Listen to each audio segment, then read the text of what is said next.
یہ لوگ وہ لوگ تھے جو محترم شیخ صاحب کی جو جگہ ہے 381A شاہ رکن عالم کالونی ملتان، وہاں کی جو پارکنگ تھے، وہاں پہ جو لوگ ڈیوٹی دے رہے تھے موٹر سائیکلوں پہ، سائیکلوں پہ، گاڑی پہ ایز اے پارکنگ جو فری تھی وہاں کے لوگوں کے ساتھ جب میرا اٹھنا بیٹھنا شروع ہوا اور ان کے ساتھ میرا ایک خاص تعلق بننا شروع ہوا، تو مجھے پہلی دفعہ شک پڑا کہ میں نے شیخ صاحب کے عاشق یا اللہ رسول کے عاشق دیکھ لیے ہیں۔ اس کی وجہ کچھ ایسی بنی کہ آپ کو اندازہ ہوگا ہی کہ ملتان میں گرمی بھی بہت ہوتی ہے، ان کو گرمی سے بچانے کے لیے کولر تو دیا گیا تھا، لیکن نارملی میں دیکھتا تھا صبح، دوپہر، شام، رات، آدھی رات، پھر فجر، وہ وہاں پہ ہی بیٹھے رہتے اور وہاں پہ ان کو بس تھوڑا بہت کھانا پہنچا دیا جاتا یا ڈیوٹی والا جا کے کوئی کھانا لے آتا۔ پانی کا بندوبست بھی جو سا تھا وہ ٹھنڈے پانی کے لیے وہ کافی دور سے اٹھا کے لاتے۔ باہر کیف تھوڑے عرصے بعد ان کے لیے وہاں پہ پانی کے کولر کا بندوبست بھی کر دیا گیا، لیکن وہ جو سب سے بڑی چیز جس کی ان کو ایسا لگتا تھا کہ پرواہ ہی نہیں، یا جس کے لیے قربانی کا وہ شدید جذبہ ان کے اندر موجود تھا، جو صرف اور صرف کسی عاشق کے لیے ہی ہو سکتا ہے، وہ جذبہ یہ تھا یا اس کا اظہار کچھ اس طریقے سے تھا کہ جو بھی 381 شاہ رکن عالم کالونی ملتان جاتا، اس کی سب سے پہلی خواہش تو یہ ہوتی کہ اس کی شیخ صاحب سے علیحدہ سے ملاقات ہو جائے، علیحدہ سے ملاقات نہ بھی ہو تو کم از کم شیخ صاحب محفل میں نماز پڑھانے تشریف لائیں، محفل یا تعلیم شریف ہو تو اس کو وہ مل جائے، تاکہ وہ جتنی دیر شیخ صاحب بیٹھیں، آدھا گھنٹہ، گھنٹہ، 2 گھنٹے، 3 گھنٹے، تو آرام تسلی سے شیخ صاحب کو دیکھ بھی لے اور سن بھی لے اور اپنی تسلی کر لے اور مقصد پورا کر لے کہ وہ کیوں آیا ہے ادھر۔ لیکن یہ جو سائیکل سٹینڈ والے یا پارکنگ سٹینڈ والے بھائی تھے یا ڈیوٹی پہ جو لوگ بیٹھے تھے، یہ کوئی عجیب و غریب سے لوگ تھے، نہ ان کو ملاقات کا ٹائم ملتا، نہ ان کو زیارت کا ٹائم ملتا، اکثر یہ محفل بھی اٹینڈ نہیں کر سکتے تھے۔ محفل ہو رہی ہوتی، پوری دنیا جہان جو ان سا تھا وہ محفل کے لیے ہالوں کے اندر موجود ہوتا، ایک یہ پارکنگ سٹینڈ والے اور ایک جوتا سٹینڈ والے، یہ 2 واحد ایسی ڈیوٹیوں والے لوگ تھے کہ جو اپنی ڈیوٹیوں پہ ہی موجود رہتے، تاکہ زائرین میں سے کوئی جوتا جمع کرانے آئے یا اپنی کوئی گاڑی موٹر سائیکل پارک کرنے آئے تو یہ اپنی تمام خواہشات، جو اس میں سے بیسک جو خواہش تھی وہ یہی ہوتی تھی کہ شیخ صاحب کی محفل کو اٹینڈ کر لیا جائے، اس کو فورگو کر کے یا اس کو بھلا کے ادھر ہی بیٹھے رہتے۔ تو مجھے یہ بات سمجھ نہ آتی کہ یار یہ کس طرح کے لوگ ہیں، کس طرح کا لگاؤ یا اٹیچمنٹ ان کی شیخ صاحب کے ساتھ ہے کہ نہ شیخ صاحب سے یہ مل رہے ہیں، نہ ان کو دیکھ پا رہے ہیں، نہ ان کو سن پا رہے ہیں،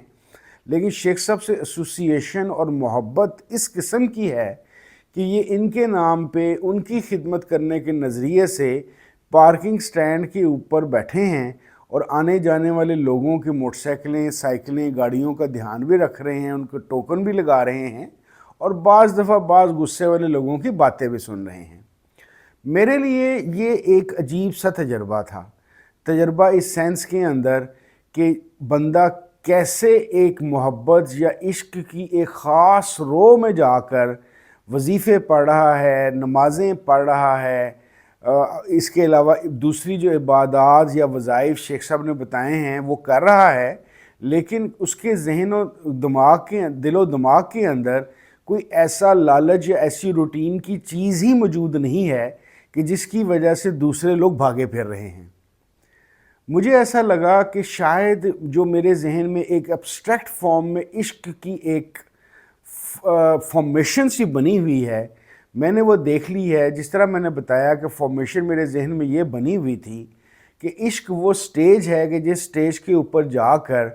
آپ کو دنیا اور دنیا داری سے بے نیازی مل جاتی ہے۔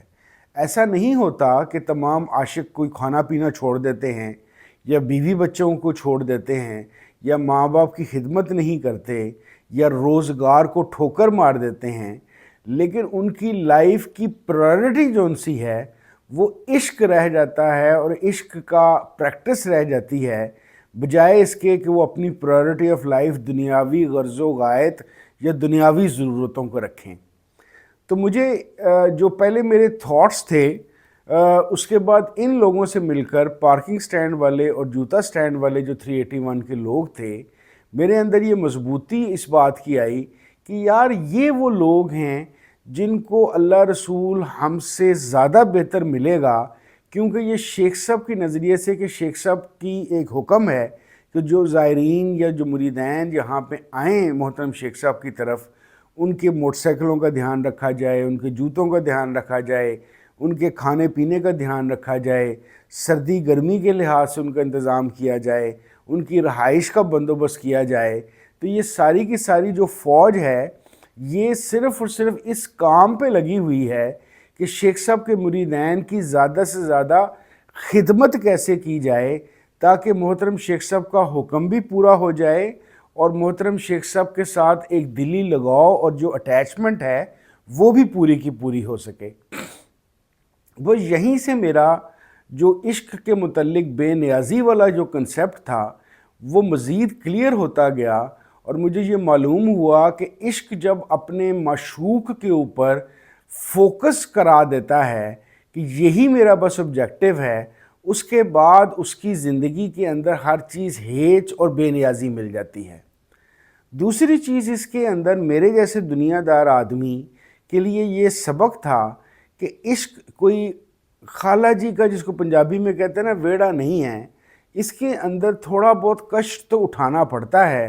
اور فی زمانہ دنیا داری کے اندر سب سے بڑا کشٹ اٹھانا یہ ہے کہ آپ اللہ کی رضا پہ راضی ہو جائیں اور آپ اپنی تمام دنیاوی خواہشات یا ضروریات کو نیچے کی کسی پرائورٹی پہ لے کے جا کے پہلی پرائورٹی کے اندر محبوبیت جو سی ہے اس کے حصول کو اپنا فوکس بنا لیں۔ کیونکہ کوئی بھی بندہ محترم شیخ صاحب ہوں یا کوئی اور پیر خانہ ہو یا کوئی اس کے اور پیر ہوں یا شیخ ہوں یا کوئی عالم ہو، ان کی اگر جوتیاں سیدھی کر رہا ہے یا خدمت کر رہا ہے تو اس کا ایک ہی مقصد ہے کہ ان کے ذریعے سے مجھے رسول کریم صلی اللہ علیہ وسلم اور اللہ تعالیٰ کا معلومات مل جائیں، میرا رابطہ بن جائے، میرا تعلق بن جائے، میرا جو شوق ہے وہ مزید بڑھکے، اور جو عشق کا اور محبت کا الاؤ ہے یہ پورے میرے وجود کو ڈھانپ لے۔ تو یہ تو ایک تو مجھے عشق کی ڈیفینیشن یہ پتہ چلی یا مقام یہ پتہ چلا کہ اللہ ایسے لوگوں کو ملتا ہے کہ جن کی یا اللہ کی محبت ایسے لوگوں کو ملتی ہے کہ جن کی لائف کی جو پرائورٹی نمبر 1 ہے وہ اللہ ہی رہ جاتا ہے۔ وہ رسول اللہ صلی اللہ علیہ وسلم سے بھی محبت کرتے ہیں، شیخ یا اپنے اس عالم سے جو ان کے راستے پر لگانے چلانے یا اس کی مدد کر رہا ہے کہ بندہ اس طرف لگ جائے، وہ اس کے ساتھ بھی محبت کرنے کو، اس کے ساتھ لگاؤ کرنے کو، اس کے ساتھ کمٹمنٹ کو اپنی پرائورٹی بنا لیتے ہیں۔ پیسہ، عورت، دولت، روزگار، پروموشن، یہ ساری کی ساری چیزیں سیکنڈری رہ جاتی ہیں۔ پھر دوسری سٹیج کے اندر مجھے کچھ ایسے لوگوں سے ملنے کا اتفاق ہوا کہ مجھے یہ پتہ چلا کہ یہ جو عاشقی ہے یہ بندے کے دماغ اور دل کے ساتھ کرتی کیا ہے۔ کیونکہ پچھلی 2-3 ایپیسوڈ سے میں آپ کے ساتھ کوشش کر رہا ہوں کہ میں ایشنٹ تعلیمات یا ایشنٹ علوم جو ان سے ہیں ان کو ماڈرن سائنسز کے ساتھ انٹریکٹ کر کے دکھاؤں، یا یہ بتانے کی کوشش کروں، یا جو میری ایکسپلوریشن کا ایک سلسلہ چل رہا ہے کہ کیسے عشق وہ چیز ہے کہ جس کے اندر کوئی بندے کے اندر فزیکلی بھی ایسی چینجز ہوتی ہیں جس کی وجہ سے وہ ایک نیا یا بہتر انسان بننا شروع ہو جاتا ہے۔ تو مجھے ایسا لگتا ہے، کیونکہ میں نے 2 باتیں پہلے کی، آپ نے میری پچھلی اگر ایپیسوڈز دیکھی ہیں کہ جس کے اندر میں نے عرض کرنے کی کوشش کی کہ میرے خیال کے مطابق جو عشق ہے وہ عقل اور انٹلیکٹ کی ہی ہائیسٹ فارم ہے۔ پھر ہم نے یہ بات بھی کی کہ روح کا کیا تعلق ہے کانشیس کے ساتھ، کیونکہ میں کانشیس کو آج کل کے ماڈرن زمانے کی روح کی ٹرم سمجھتا ہوں۔ تو مجھے ایسا لگتا ہے کہ عاشقی وہ سٹیج ہے کہ جس کے اندر جب آپ کی اللہ کی حصول کے علاوہ باقی تمام چیزیں آپ کے لیے ایک قسم کی سیکنڈری ہو جاتی ہیں یا بے معنی سی ہو جاتی ہیں، تو انسان کے پاس وہ مقام آتا ہے کہ جہاں پہ پریکٹیکلی وہ امر ربی کے مطابق چلنا شروع ہو جاتا ہے، جس کے لیے سب سے پہلا سٹیج عشق کی جو پہلا انعام ہے، اس کو امر ربی کے ساتھ انٹریکشن مل جاتی ہے، اس کو پتہ چلنا شروع ہوتا ہے، اس کی معلومات میں اضافہ ہوتا ہے کہ اس کے متعلق امر ربی ہے کیا۔ پھر وہ معلوم اس کو یہ ہوتا ہے کہ امر ربی کہتے کس کو ہیں۔ پھر وہ اس کو یہ معلوم ہوتا ہے کہ امر ربی کے اندر اپنا آپ سرنڈر کرنا، اپنے آپ کو گم کر دینا، باقی ساری چیزوں سے بے نیاز ہو جانے کی وجہ سے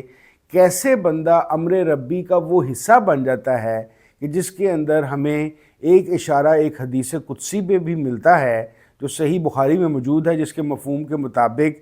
اللہ تعالیٰ فرماتے ہیں کہ جب میں اپنے بندے کو، یعنی کہ محبوبیت والی بات ہو رہی ہے، کہ جب میں اس کے قرب میں آ جاتا ہوں تو میں اس کی آنکھ بن جاتا ہوں جس سے وہ دیکھتا ہے،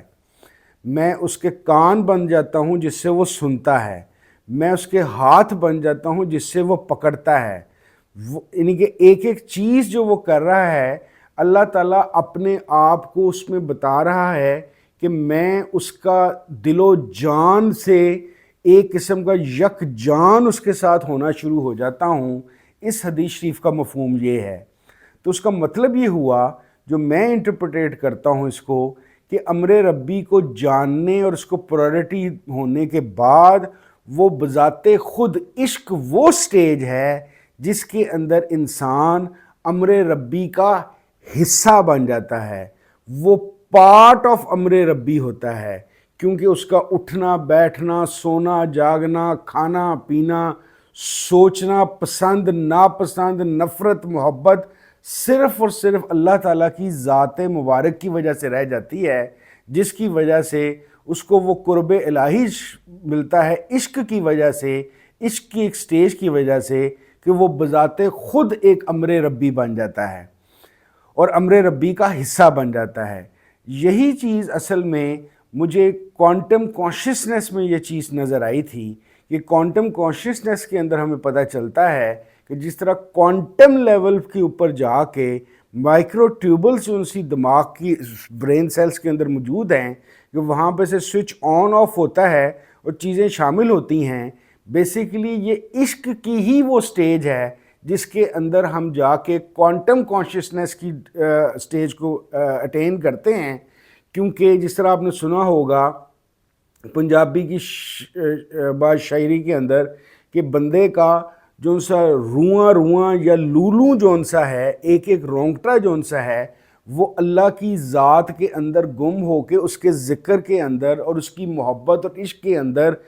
ڈوب جاتا ہے۔ دیٹ مینز کہ انسان کا جو وجود ہے وہ اپنے وجود کے کوانٹم لیول پہ جا کے